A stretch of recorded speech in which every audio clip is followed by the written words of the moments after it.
Yes. So I will also record this webinar so we can upload it later on to YouTube for people who couldn't join today. So yes, I will just share you the contents of this webinar.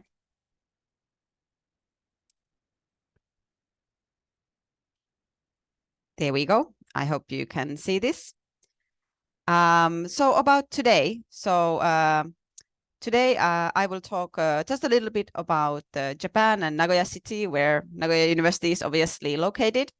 And I will introduce briefly Nagoya University and the G30 international programs to you. I will talk a little bit about finance and scholarships and dormitories and campus life and stuff like that. And after that, we'll get into the kind of main part of today's webinar, which is I'm going to talk about the admission process.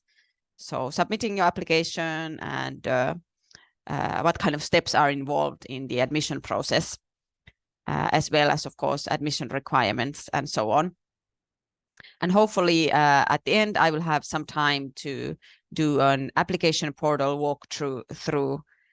We use an online application system, and yeah, there are some tips and tricks I'd like to show you how to make the best possible application you can. And then at the end, hopefully we will have time for a little Q&A session where you can ask questions from me directly. And also today I will be joined by several other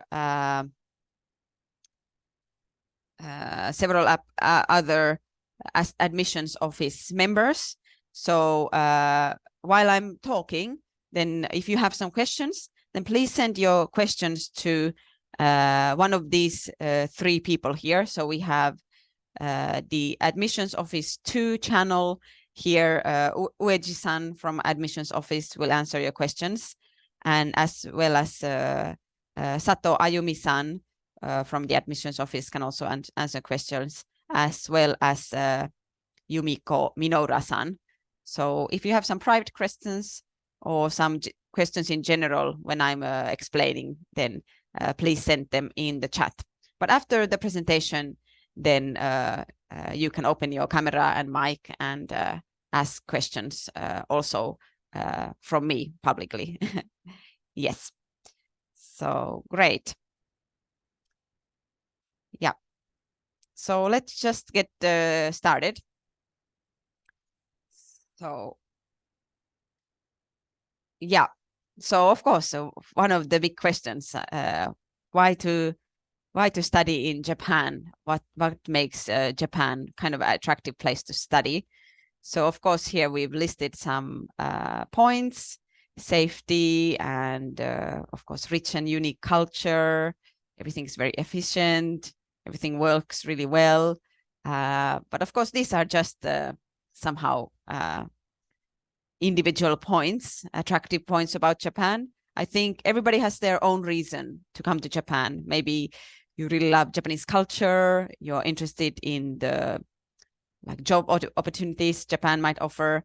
Yeah, I'd like to share that I'm from Finland originally, and I came to Japan maybe already 7 years ago, and I entered Nagoya University to do a PhD in geology. I was very impressed by the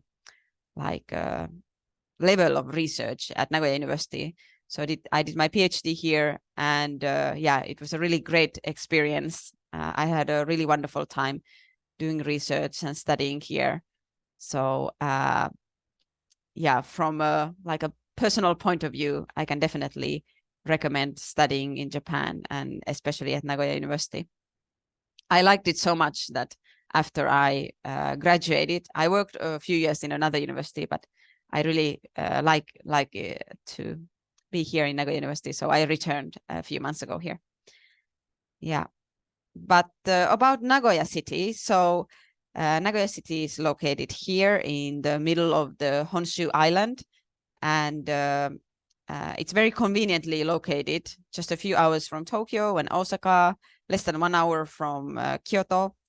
It's very centrally located. It's easy to travel or go to the mountains if you like hiking, to Gifu and Nagano. It's kind of an industrial hub of Japan. So there's a lot of industry here, a lot of job opportunities, especially like car industry.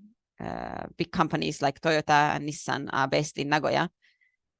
So even after you graduate, then there's a good chance you can stay in Nagoya and work in here. It's not really like a famous touristic city in Japan, like maybe Kyoto or Osaka, but the Japanese people like to say that it's sumiyasui.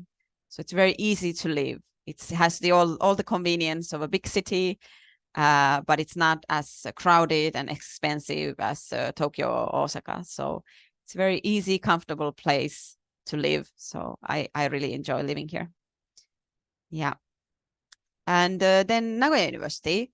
So Nagoya University, it's a very big university. You can see there's about almost 16,000 students, and it's one of the seven national universities of Japan.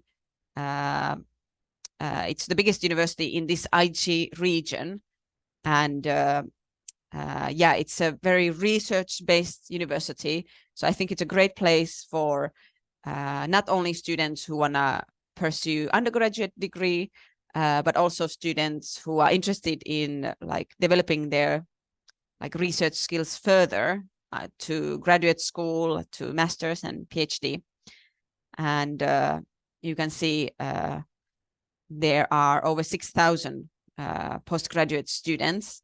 And also we have a very large international program, I think one of the largest in Japan. So almost 2,000 international students are in the like general programs as well as in the G30 international programs.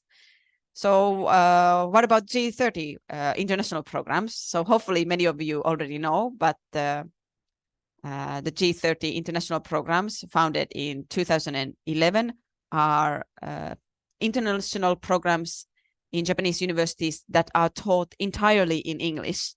So you don't basically have to know any Japanese when you enter the G30 program. Everything, your classes, your theses can be conducted in English. And of course, we offer also Japanese classes in the G30 program so that you can do all your basic things in your life, your daily tasks. You need some basic Japanese level for that. And if you're really interested in living in Japan and working in Japan, then the G30 program offers different levels of Japanese classes. So you can reach the highest level of fluency in Japanese if you're interested in that too. Like the kind of attractive thing about the G30 programs is that we have quite a nice student professor ratio. So small classes and a lot of professors, so that especially when you're doing your final research, then you get a lot of the attention from your professor because there are not so many students per each professor. So that's really nice. And of course, Nagoya University is most famous for having a lot of Nobel laureates. So since 2006, professors from Nagoya University have won Nobel Prize in the fields of physics and chemistry. So Nagoya University is very famous for especially the field of natural sciences. So definitely, if you're interested in pursuing that type of research, then you can be confident you can do it at the highest possible level. Yeah, but I think most of you are here to learn about the G30 undergraduate programs.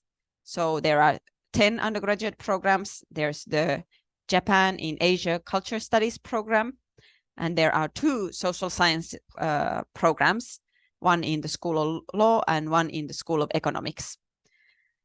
Then biological science we have at the School of Science as well as at the School of Agricultural Sciences. And here you can see that inside one major, there are 2 choices, like different faculties you might enter. So I really recommend that before you apply, you take a careful look at the course list and the syllabus of like the different faculties to check that what you really want to study matches the faculty you want to choose. So the curriculum, for example, in the 2 biology programs are slightly different depending on the faculty. Then we have automotive engineering program. There's the mechanical engineering course and electrical, electronic, and information engineering course. We have the physics program and then the chemistry program in the School of Science and the School of Engineering. So today I got some questions. Maybe you would like to hear more about each program, but since this seminar is focused on the admission process, then unfortunately I don't have time to go over each program in detail, but I would like to show you our website. Here it is. So if you go to this admissions.g30.nagoya-u.ac.jp/admissions website, you can just Google G30 Nagoya University admissions website or something. Then you can see here we have you have undergraduate courses and graduate courses, and if you click here,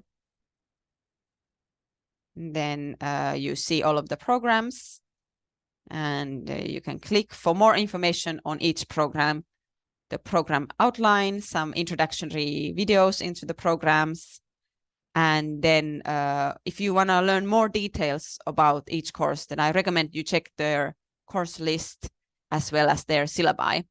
And here you can see also laboratories available for 4th year research. So if maybe some of you might be already really passionate about some specific topic, so you can check if you can do research in that specific field in some of the labs at Nagoya University. And lab in Japanese, it's a bit Japanese English word, but it basically just means research group. Yeah. So check out the website. Then, of course, we have nowadays also 12 graduate programs. So you can see there are quite a few other programs that are not available in the undergraduate program. For example, you can do a doctor's degree in the Faculty of Medicine in the G30 program. And you can see this M here means that you can enter the master's program. If there's also a D, you can enter also the doctor's degree program. So the nice thing is that if you enter the undergraduate program, then you can also continue at Nagoya University and do your master's here. So that's also possible. Again, I don't go into the details so much this time, but I will show you the same thing is available here on the website for the graduate programs. You can check out the details there if you're interested. But yeah. Yeah, but so just a few words about the campus and like student life at Nagoya University. We are at a great location here in Nagoya. It's a very green, nice area. The university is here, this part here. And over here, there's a large kind of forest and also a really famous zoo in Nagoya and a botanical garden. some mountains, and the campus is located in on the kind of circular line of Nagoya. So basically the Yamanote line of Nagoya, it's called Meijo line. So there's a subway stop right here, and you can reach any area of Nagoya very quickly. So it's a nice location. The facilities are also very nice.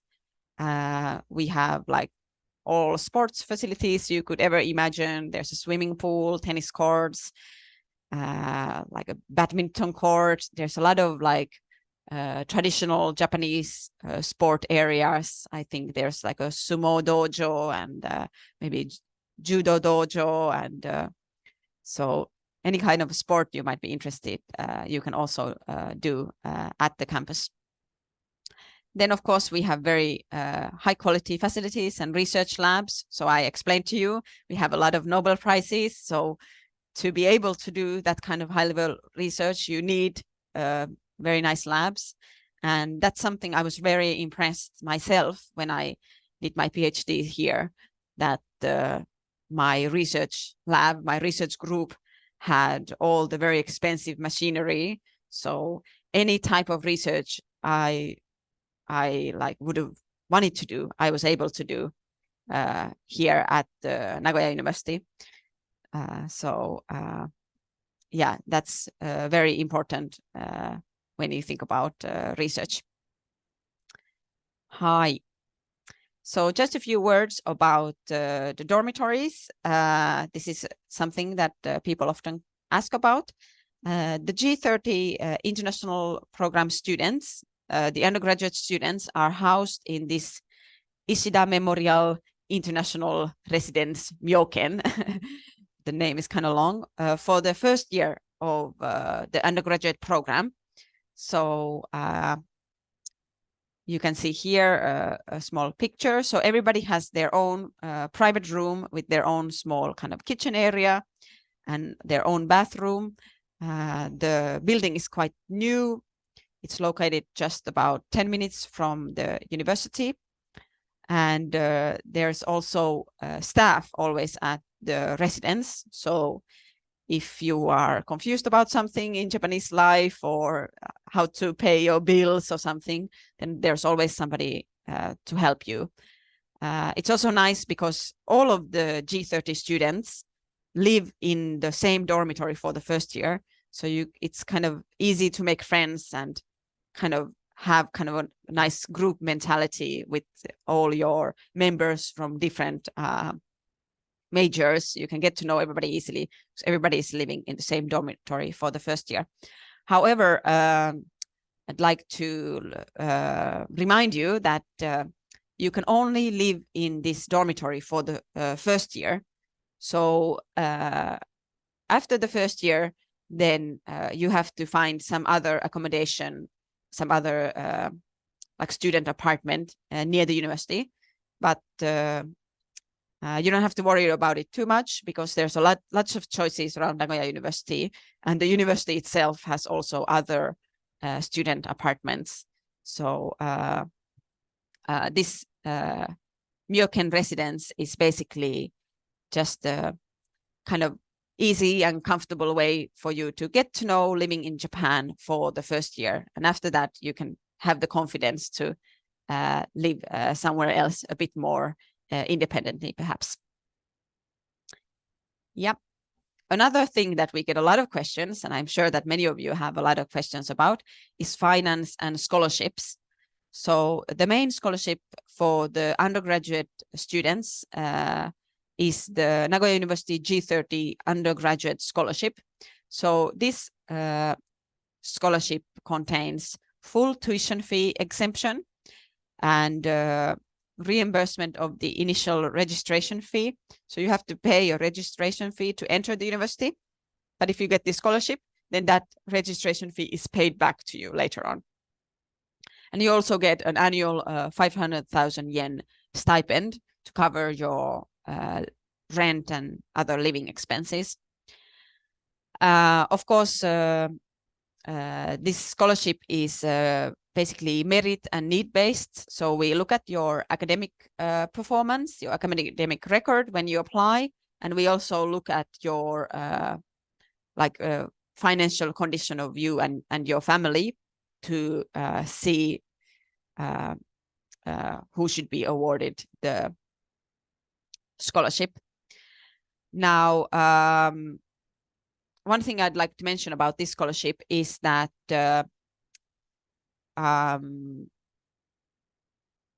you of course have to keep your academic performance.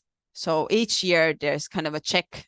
Okay, are your grades up to the par? And if your grades are slacking, you're not getting good grades, then you might lose the scholarship. So this is something that is checked each year. But if you do fine in your studies, then after you get the scholarship, you can keep it for the 4 years. So yeah, this is basically the main scholarship. About government scholarship. So if you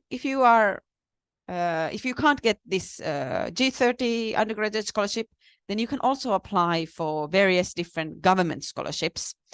So the mixed and JASO scholarships are the two most famous ones, and we get a lot of questions regarding especially the mixed scholarship. So for the undergraduate program, unfortunately, we don't offer a mixed scholarship. For the graduate programs, you can apply for the university recommended mixed scholarship, but the application goes through each faculty. So you need to contact the faculty you're going to study and ask if they offer the university recommended mixed scholarship. It's quite difficult to get, really challenging actually, but of course you can always try. What I would recommend is to try to get the embassy recommended mixed scholarship, and that's through your own country's Japanese embassy. So the Japanese embassy at your country where you're living at is where you can apply for the embassy recommended mixed scholarship. And depending on the country, then that might be a bit easier to get. Of course, it's still very competitive. But these are the two kind of main scholarship that people think about. But I'd like to give you a little tip. So I don't know if you have seen this page already. Just a moment.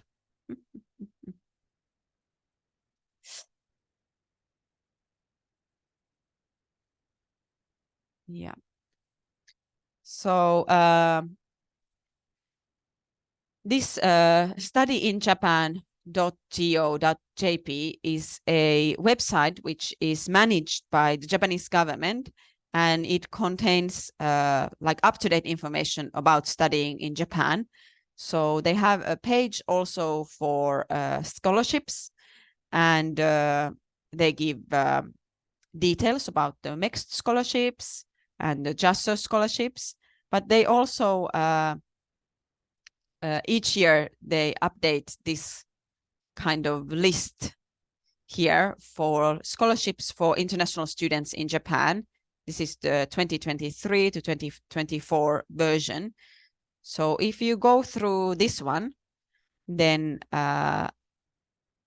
it's kind of a long document, but you can see that in addition to the normal mixed and JASO scholarships, there are a lot of smaller private scholarships.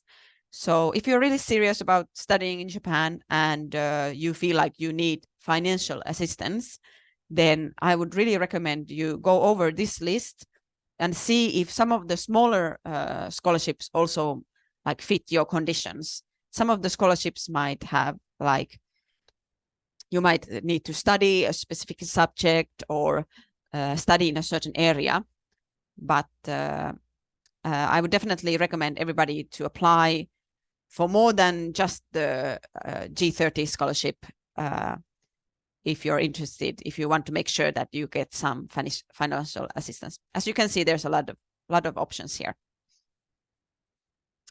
Yeah.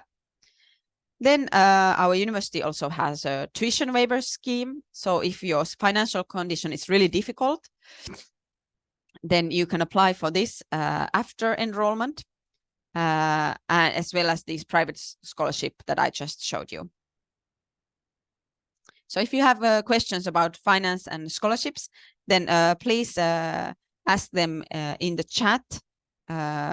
My colleagues will reply to you, and also at the Q&A session, I can answer some more detailed questions you might have about this.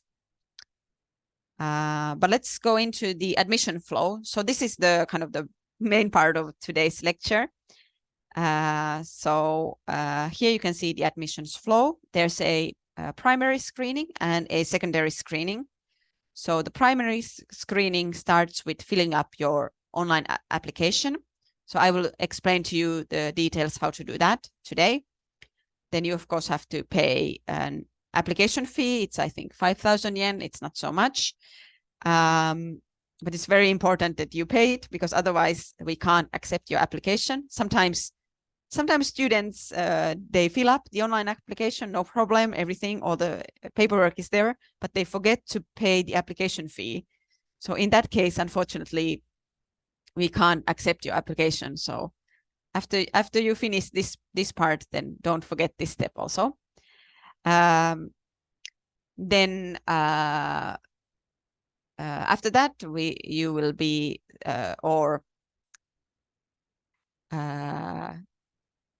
maybe half or 1/3 of the applicants will be chosen for the secondary screening part of the application process. And that consists of an interview. So there's an online interview through, I don't know, Microsoft Teams or Zoom or something. There will be a panel of professors who will ask questions from you. And for the science and engineering students, the interview is 45 minutes long. And during the interview, you will be given some like mathematical problems, and you have to do live calculations.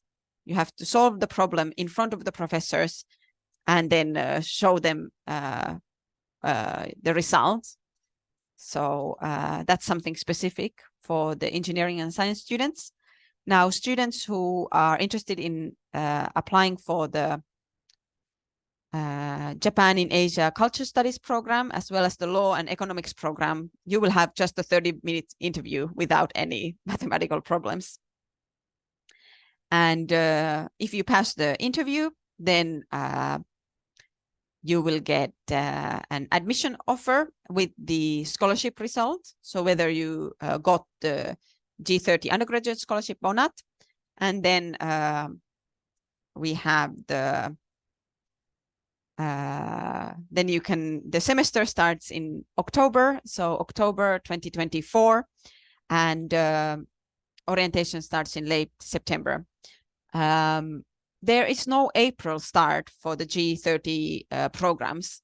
So Japanese school starts in April, but we have kind of aligned our schedule with the international standard. So all G30 programs start in October. Now, I would also like to mention that today's explanation, this application process explanation, is specifically for the undergraduate programs. So if you're interested in applying to the graduate programs, then I can show you just quickly. Then you can find the detailed information for that here. So admission and graduate programs. Each graduate program, the application requirements and process is slightly different. So just check the program you're interested in if you're applying to graduate school. Good. Yes. And one more thing I wanted to show you. So this is quite, I feel, important, actually. So I will explain you the details of the application process now. And it's you might feel, oh, it's a bit complicated what I'm explaining to you. And what I would like to tell you all is that we don't make it complicated for you guys intentionally. The reason why our application process is slightly, maybe might feel confusing or complicated, is that we accept students from all over the world. From any country you can apply to the international programs here at Nagoya University. And each country's educational system is quite different. So we have to take into considerations all sorts of different high school systems and educational systems. So that's why there are kind of a lot of choices in how you can apply. So don't be confused. Just read the instructions carefully and choose the steps that match your own educational system. So this is very important. So the application requirements, you can find them. They are a PDF file here on our website. So if you go to this, you are at the main page of our website, and you go to the admissions, then undergraduate program. Then you scroll down a little bit. You can see admission requirements here. So if you click on that one, then you can see there's this long PDF here explaining all the details of the application process. So please read this document very carefully. I will go over the details now, but if you have any confusion, then check this document. And if you still can't really understand or find out the right information, then feel free to contact us at the International Admission Office. We will be happy to answer your questions. So here you can find the admission requirements. Then there are some admissions related documents that I will also introduce to you today. And these kind of appendixes are listed here. So for example, here you have the list of English qualifications. And we have also guidelines for country-specific qualifications. So this is what I was talking about. Each country has a little bit different system. So we are asking for some bit different documents from different countries. So do check this website carefully. It gives you all the information that you need. And then here we have the online application system, which opens in November 10th for the first round of applications. So it's not open yet, but when it opens, then this is the place where you need to fill up your application. Okay, but let's go over the application process step by step. So about the application periods. So there are 2 rounds of applications. The first round starts on November 10th, and the deadline is December 12th. And the second round starts on January 12th and ends on February 1st. So like both of these application rounds, you can apply, and basically your chance of getting in is the same for the both application rounds. Now, what is very important to know and notice is not all programs are available for the second round of applications. So for example, you can see here biological science in the School of Science doesn't offer application in the second round. So all programs are available in the first round of applications. So we do recommend you, if you can, to apply in this first round of applications, but maybe due to your country's school schedule or something, you might need to apply in the second round. So that is also totally fine, but only for these programs listed here. And one thing I would really like to emphasize in this webinar is that please send your application before the deadline. Actually, as much before deadline as possible, because If you submit your application early, then we at the admissions office can check your application and make sure everything looks fine. You have all the required documents. And if something is missing, then we can let you know, oh, this document is missing, or it's somehow a bit incorrect. So we can help you to improve your application and make sure that you have a full application before the deadline. Because if you just submit your application at the very last moment, then we don't have time to check it. And if something is missing, then we might have to disqualify your application because of missing documents. So that's why I recommend you to submit your application early. Good. So just a few words about the very basic application or eligibility requirements. So the basic application requirements are that the applicant has completed or is expected to complete a 12-year curriculum by September 30th, 2024. So before you actually start your studies next year, you need to have finished basically your elementary school, junior high school, and high school education. And I think most applicants, that is no problem. But perhaps in some countries, you might have a 11-year curriculum, or maybe you are homeschooled or something like that. So in that case,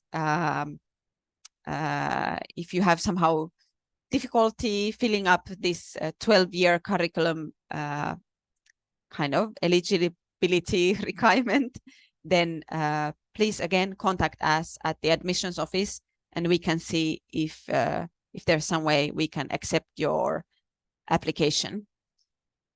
So this is something that sometimes we need to look at kind of with the case-by-case basis. But basically, I think if you finished high school, then no problem for this first requirement. The second requirement is also really, really important, and that is that the applicant needs to have received their education primarily outside the Japanese education system. So in a foreign country or in an international school in Japan for at least 2 years during the last 3 years of high school. So unfortunately, if you have graduated from Japanese high school, like a normal Japanese high school, then you are not eligible to apply. So you need to have gone through some kind of international program. But let's say you went to an international school most of your educational career, and then 1 year ago you moved to Japan and you did your last year of high school in a Japanese high school. In that case, you would fit this last requirement. But in other cases, only students from international schools or schools outside of Japan are eligible to apply. Then this is also important. The applicant should be able to submit all necessary application documents, basically your graduation certificates or expected graduation certificates, your transcripts, your English proficiency scores, etc., by the stated deadlines. So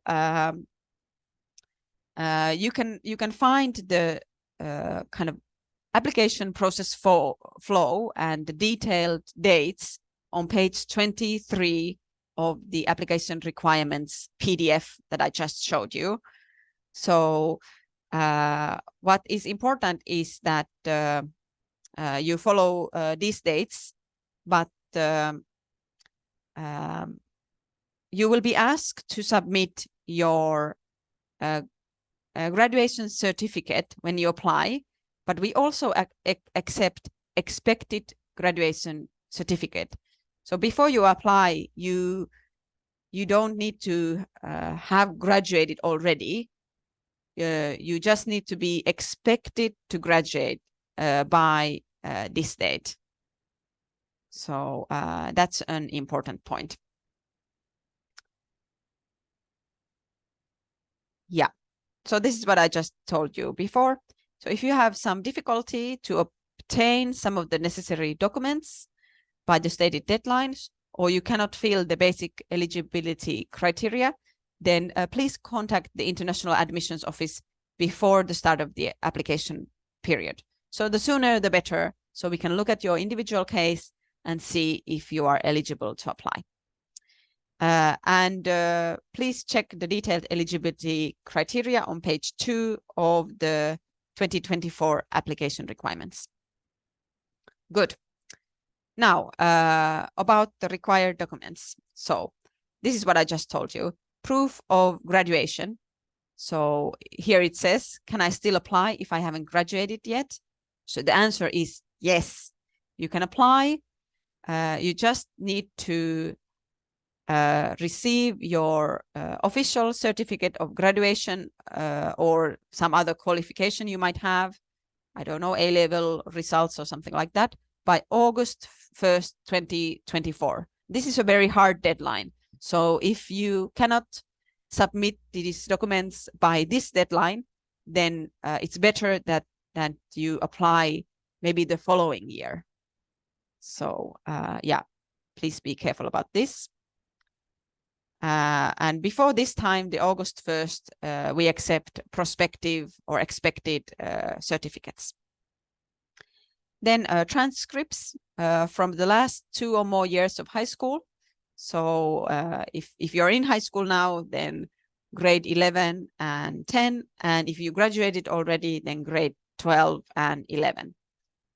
Then you have 2 essays that you need to write.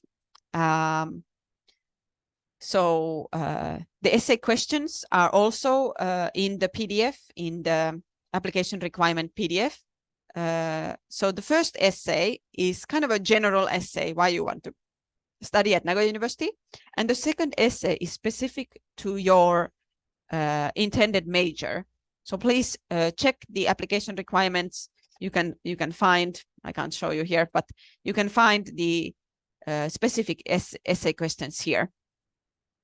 And there is a template on the online admissions website, which you can use to write the essay. So please, once the application portal opens, then download this template and write your essay there. There are some kind of instructions for how to write the essay. So please follow these carefully. The essay should be between 200 to 300 words, or the second essay is about 400 to 500 words. And we recommend you to use some resources, maybe cite some research or read or cite some book in your essay, kind of make it a bit more scientific. But take a look at the instructions in the application requirements. Then we have a section called documents showing other strengths. So this is also something that we get quite a few questions about. Maybe you did some volunteer work, or you did some extracurricular activity in your high school. Perhaps you participated in some competition already or some conference. So if you did some of that kind of extra activity outside of your normal high school curriculum, then you can add documents or about those kinds of activities in this section. Then we need your income statement. So this you need if you are planning to apply for the G30 scholarship. So this should include the annual income for each of your financial sponsors. So all of these documents should be in English or have official English translations. Now, if you are a Japanese person, maybe you went to international school in Japan, you live in Japan, and you can get your income statement from the city office or ward office for your parents, then that we accept in Japanese. So that document you don't need to translate in English. But the people coming from outside of Japan, then please translate these documents in English. Then one important document that you need to submit is your English proficiency score. So the whole program is taught in English, so we have to make sure that everybody has the required English ability to take the courses. So I showed you the website before. Here in this appendix 1, there's a list of English qualifications we accept. So things like TOEFL and TOEIC, Duolingo, stuff like that. You can submit those scores for us. However, if you have received your high school education or 4 or more years of your education in middle or upper secondary school, so basically junior or high school in English, then you don't need to submit this document. So yeah, if you did your high school in English, then you are exempt from submitting this English proficiency test scores. However, you do need to submit some kind of proof that you received your education in English. You'll probably be able to get that from your high school, or it might be already written in your transcript, like the classes were conducted in English or something like that. Yes. Sometimes students ask, I studied, I did my high school in English, but I also have my TOEIC score. Can I submit it, or TOEFL score or something like that? The answer is yes. So especially if your TOEIC score or TOEFL score is quite high, then we definitely recommend you to submit it to make your application stand out more. So that's also possible. Here is the list of the different English proficiency scores or tests that we accept. Note that the results must be taken within the past 2 years. So since December 2021. So this is an important point. We don't accept kind of old test results. Now, another thing that we recommend, but which is not mandatory, is submitting standardized or national exam results. So not all countries have kind of an educational culture where people do standardized tests like SAT tests. But if in any way possible, then we recommend you to take one of these tests, maybe ACT test or SAT test, and submit it as part of your application. It will make your application stronger. So sometimes we get questions, what kind of GPA or what kind of level you have to enter each program, how good my scores should be.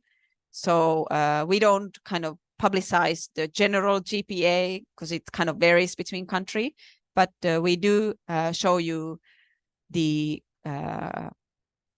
past SAT scores. Here you can see the highest, the lowest and the highest scores for admitted students between 2017 and 2022. So here you can see the SAT scored highest and lowest for all programs, as well as for each individual program. So if you have taken the SAT score, then you can kind of get an image from this list here. Okay, maybe do I have a chance to enter? But don't be too nervous. Even if your score is not quite this high, then of course these limits kind of depend on each year. So, but this is just for your reference. Okay, this is kind of the average scores that students who are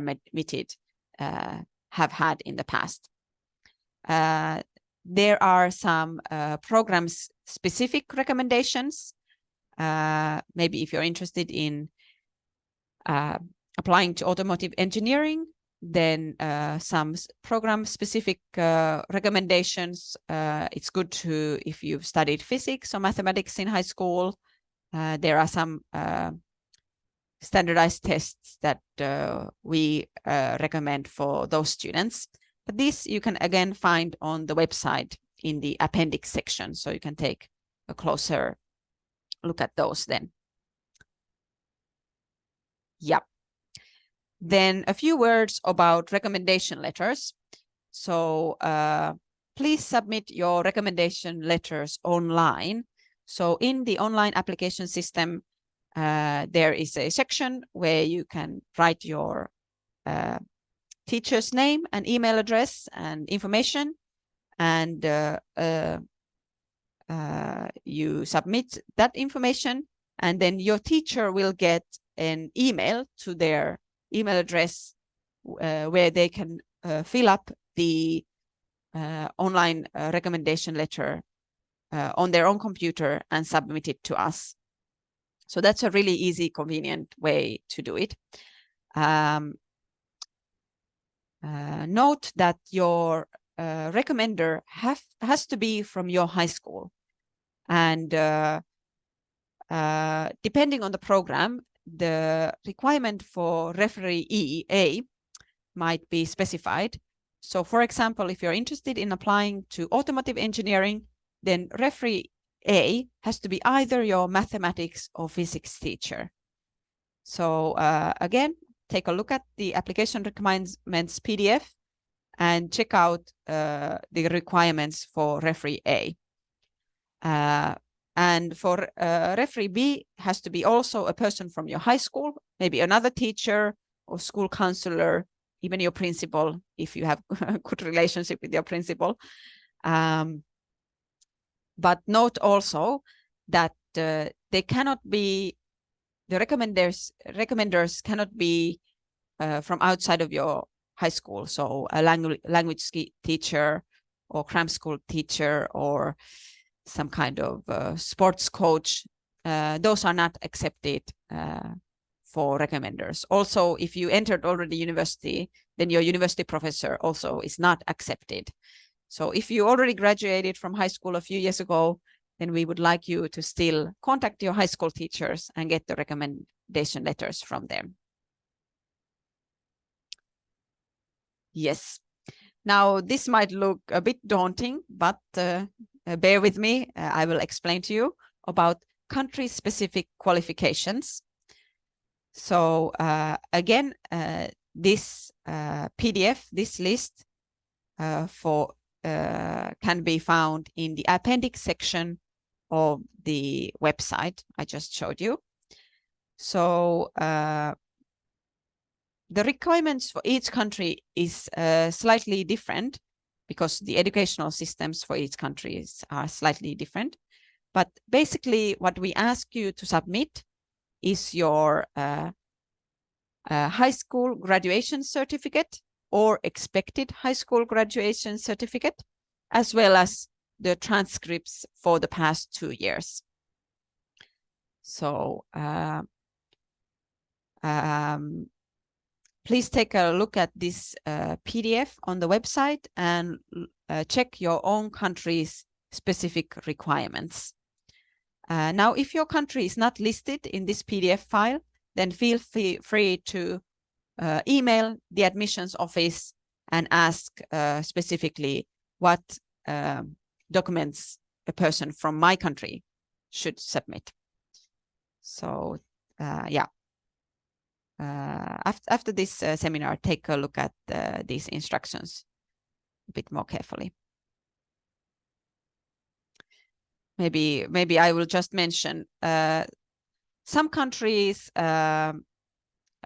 have some like required documents. Like from China, we ask you to submit your transcripts. That's mandatory, as well as your high school graduation certificate. But we also recommend you to submit these Gaokao results So Gaokao are the standardized national exams in China. So you don't have to submit them, but we do recommend them. If you can, then please submit them. Yeah, but take a look at these for your own country. Yes. So I think I again ran out of time. I was supposed to go through the application portal. So in detail, like what you need to, how you fill up the online application system. But not to worry, this information you can also find on our YouTube page. So I will show it to you now. So just a moment. Hopefully I can find it here. Yes, so this same explanation that I was somehow supposed to do at the end of this explanation can be found on our YouTube page. So if you put Nagoya G30 on YouTube, then you can find this 2024 Nagoya University G30 programs online admission system registration tutorial. The name is kind of long, but this is the video.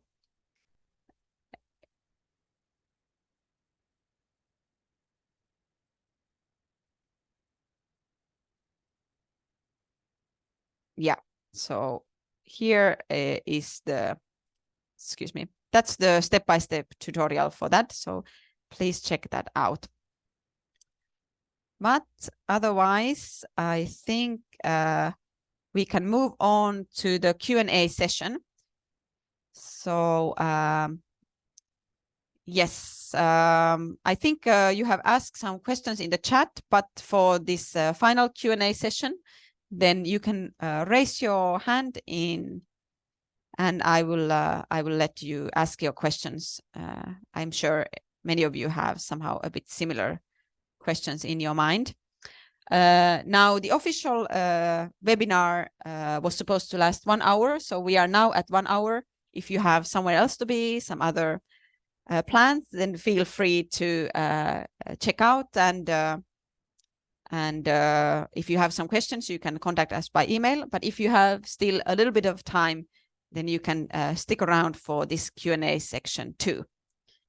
So yeah, please use the raise your hand sign in Zoom, and I will give you a chance to ask your question. Let's see.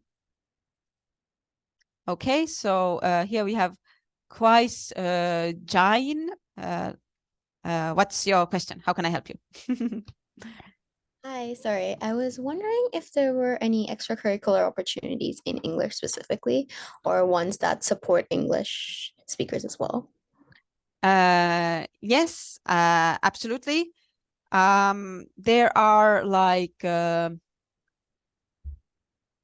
There are several kind of international student groups inside Nagoya University that do all sorts of activities, parties and events and things like that.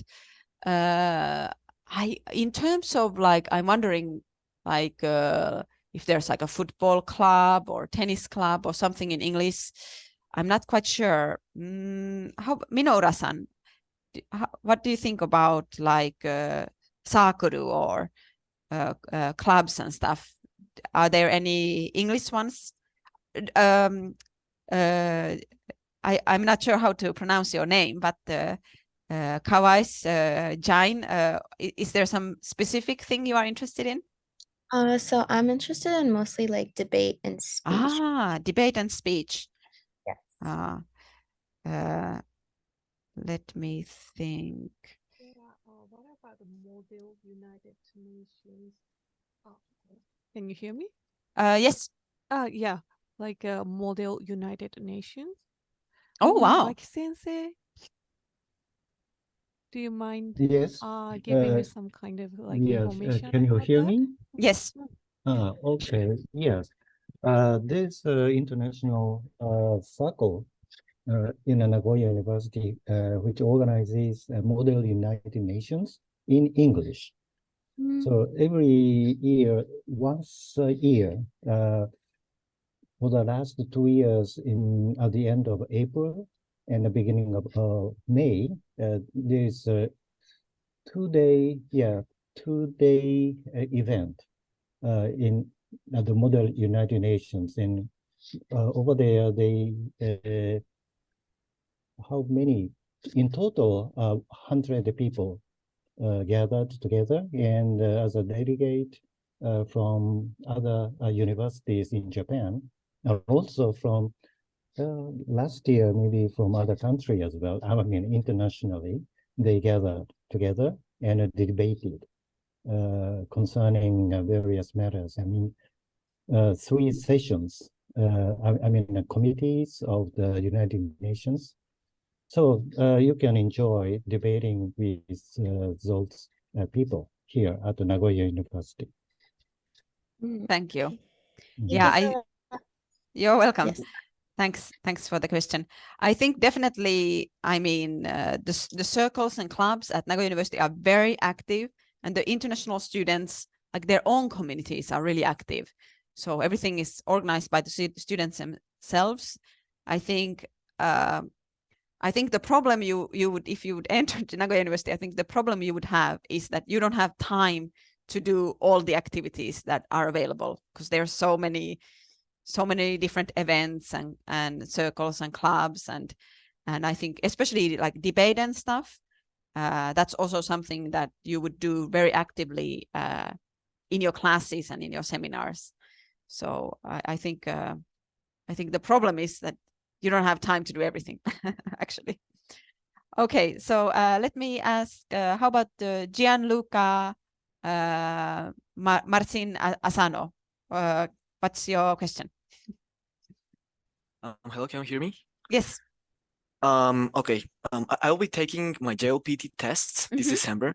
Yeah. So submitting my those scores for my Japanese proficiency test will make any change in my application or not?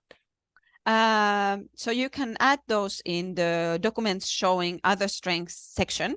So of course, anything you put in that category will make your application stronger, but we don't require any Japanese skill. So it's very good for your daily life, very important for your daily life, and maybe if you try to find a job later on. But it's not one of the sections that we emphasize here during the application process. But very recommended for living in Japan.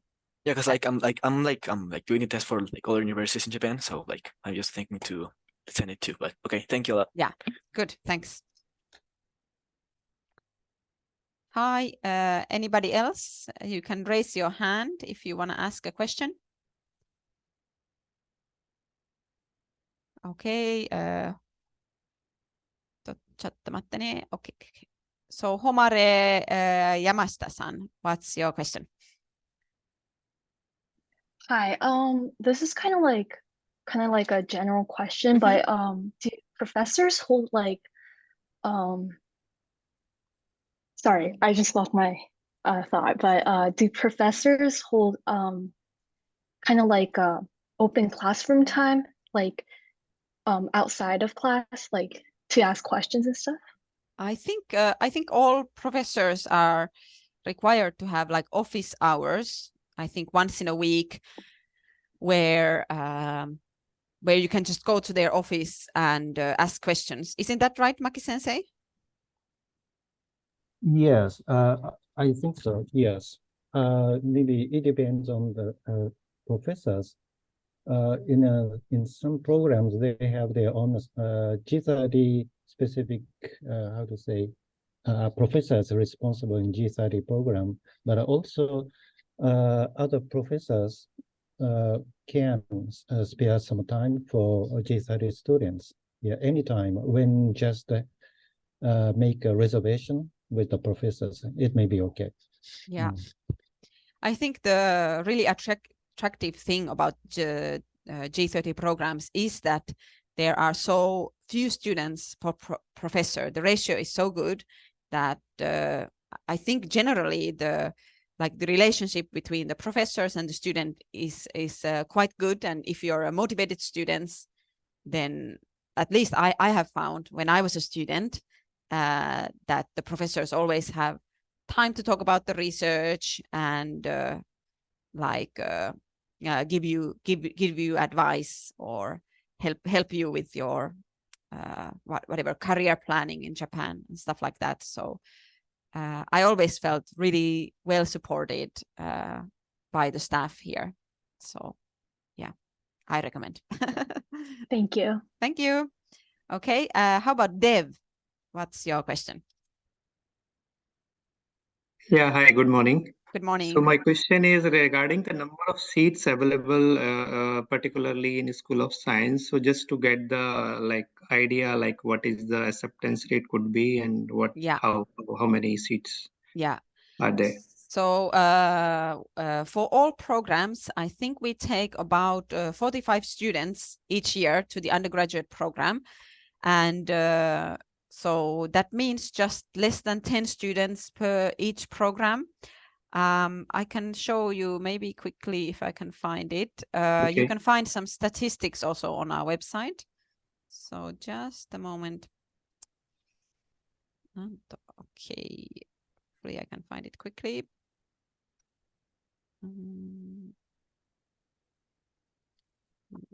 Show you some statistics. Undergraduate admissions.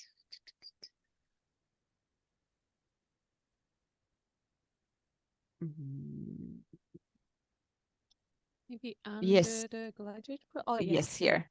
Admission statistics. You can find again from this admissions undergraduate program page. So you are interested in the science. So for example, physics, like 12% of applicants were accepted last year. And here you can see chemistry 30% and so on. So roughly around that.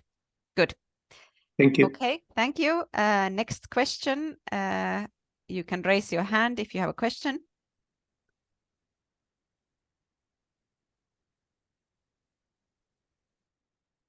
Anybody? Any questions?